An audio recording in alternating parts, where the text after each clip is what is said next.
Hello बच्चों, हम लोग पढ़ रहे थे स्तन ग्रंथि के बारे में जो हम लोग पूर्ण रूप से अध्ययन कर लिए थे। और आज हम लोग पढ़ेंगे स्तन ग्रंथ की संरचना के बारे में। तो आइए देखते हैं स्तन ग्रंथ की संरचना क्या होती है।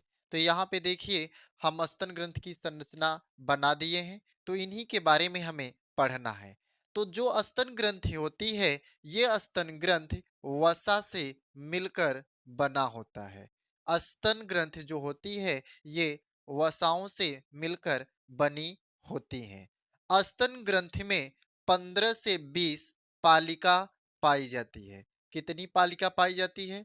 15 से 20 पालिका पाई जाती है। तो यहाँ पे देखिए, जो ये स्तन है, इस स्तन में देखिए, यहाँ से लेकर के यहाँ तक देखेंगे और यहाँ से लेकर के यहाँ तक देखेंगे, तो ऐसी ही संरचनाएं, ऐसी ही पालिकाएं 15 से 20 होती हैं। तो यहाँ पे देख आइए, हम फिगर के माध्यम से समझते भी चलते हैं।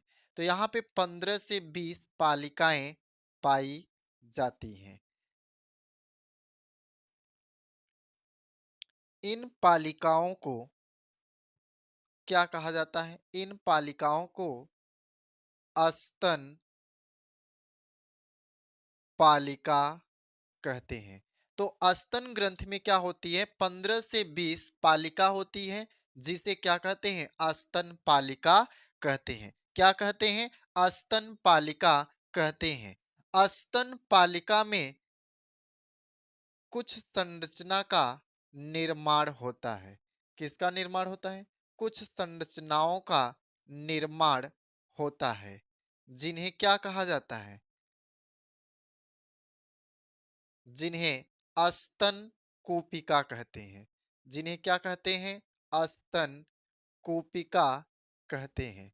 तो यहाँ पे इस स्तन पालिका जो होती है, स्तन पालिका में क्या होता है? स्तन पालिका में कुछ संरचना का निर्माण होता है, जिसे स्तन कूपिका कहते हैं। जिस प्रकार से आपने वृषण में पढ़ा था कि वृषण में कई खंड पाए जाते हैं, और उन वो खंड जो होते हैं 200 से लेकर के 250 तक होते हैं। तो सेम उसी प्रकार से यहाँ पे भी है कि जो स्तन है, इस स्तन में 15 से 20 पालिकाएं पाई जा रही हैं, और उन पालिकाओं में कुछ संरचना पाई जाती हैं, जिन्हें क्या कहते हैं? स्तन कूपिका कहते हैं। तो अब यहाँ पे देखिए, जो ये स्तन कूपिका है, इस स्तन कूपिका को जब बाहर निकाला गया, इस स्तन कूपिका को जब बाहर निकाला गया, तो स्तन कूपिका में कोशिका पाई गई। स्तन कूपिका में क्या पाई गई? कोशिका पाई गई। और इस कोशिका को क्या कहते हैं? कूपिका कोशिका। कूपिका कोशिका कहते हैं। और ये कूपिका कोशिका क्या करती हैं? ये कूपिका कोशिका दुग्ध का दुग्ध का निर्माण दुग्ध का निर्माण करती हैं। तो ये जो दुग्ध का निर्माण हो रहा है, किसकी उपस्थिति में होता है? प्रोलैक्टिन।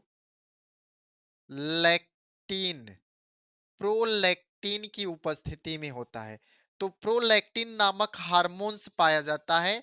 तो इन हार्मोन्स के द्वारा ये कूपिका कोशिका क्या करती हैं? दुग्ध का निर्माण करती हैं। और जो दुग्ध का निर्माण कर रही हैं, ये यहाँ पे इस खाली स्थान में क्या कर देती हैं?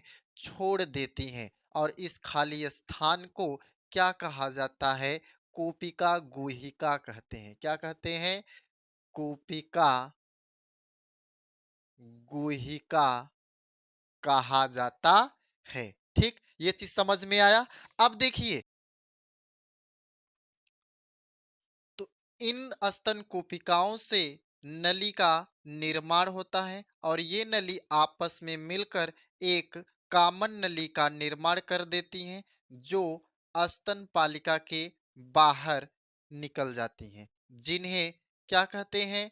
स्तन नलिका कहते हैं। क्या कहते हैं? स्तन नलिका कहते हैं। तो उसी प्रकार से सभी में ऐसे निकल कर के एक नली बना लेती हैं।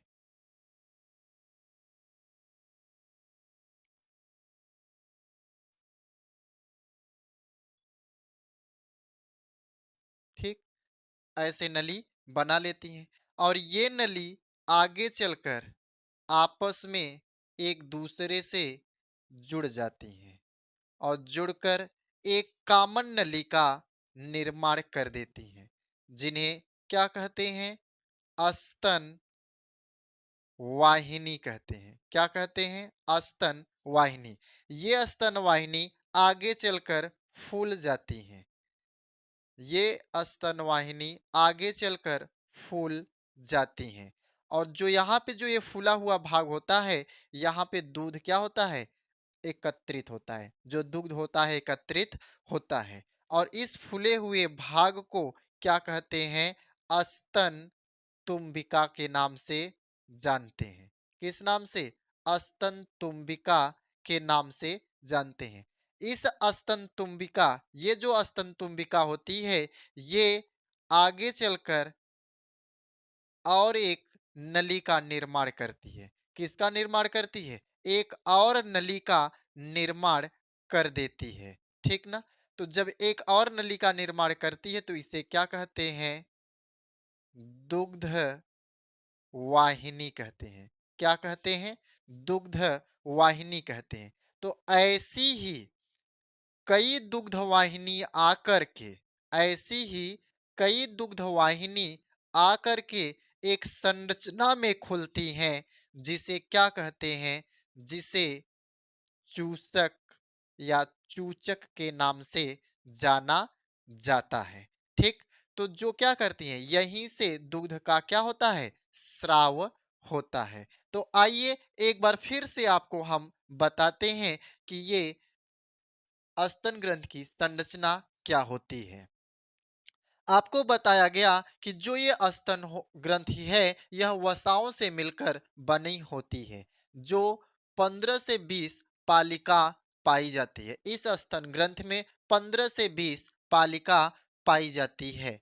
तो यहाँ पे देखिए मैंने पालिका का बना दिया हूं और यहाँ इन पालिका को क्या कहते हैं? स्तन पालिका कहते हैं। स्तन पालिका में कुछ संरचनाएं पाई जाती हैं, जिन्हें स्तन कूपिका कहते हैं।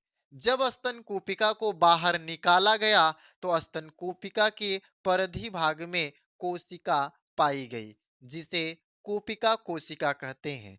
कूपिका कोशिका प्रोलैक्टिन नामक हार्मोन्स की उपस्थिति में दुग्ध का निर्माण करती है और दुग्ध को खाली स्थान में छोड़ देती है, जिसे कूपिका गुहिका कहते हैं। ये कोपिका नली का निर्माण करती हैं और नली का निर्माण करके एक कॉमन नली का निर्माण कर देती हैं। ये सुनिए, ये स्तन कूपिका नली का निर्माण करती हैं, जो आपस में जुड़कर एक कॉमन नली स्तन पालिका के बाहर बनाती हैं, जिसे स्तन नली कहते हैं। ये स्तन नली आगे चल करके आपस में जुड़ जाती हैं और जुड़कर एक और कॉमन नली का निर्माण कर देती हैं, जिसे स्तन वाहिनी कहते हैं। ये स्तन वाहिनी आगे चल करके फूल जाती है, जिसे स्तन तुम्बिका कहते हैं। ये स्तन तुम्बिका आगे चल करके एक और नली का निर्माण करती है, जिसे दुग्ध वाहिनी कहते हैं और ऐसी कई दुग्ध वाहिनी आगे चल करके एक संरचना में खुलती हैं, जिसे चूसक के नाम से जाना जाता है, जहां से दुग्ध का क्या होता है? स्राव होता है। ठीक, तो इसमें कोई दिक्कत आपको, कोई परेशानी आपको? तो यहाँ पे देखिए एक चीज और, जो यहाँ पे मैंने आपको बताया प्रोलैक्टिन। प्रोलैक्टिन, एक बच्चा ने मुझसे पूछा कि सर प्रोलैक्टिन का कार्य क्या होता है? तो प्रोलैक्टिन जो होता है, प्रोलैक्टिन दुग्ध का क्या करता है? निर्माण कराता है। और एक चीज पाया जाता है ऑक्सोटोसिन। जो ऑक्सोटोसिन होता है वह दुग्ध का स्राव कराता है। तो दोनों का कार्य अलग है।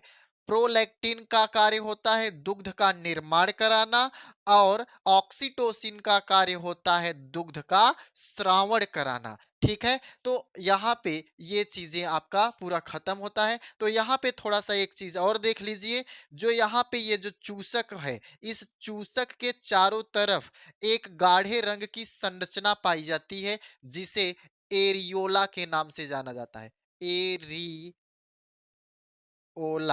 एरियोला के नाम से जाना जाता है। तो ये रही अस्तन ग्रंथ की संरचना, जो आपका ये पूरा टॉपिक खत्म होता है। और अगर आपको वीडियो अच्छा लगा तो लाइक, शेयर, सब्सक्राइब करना न भूलें।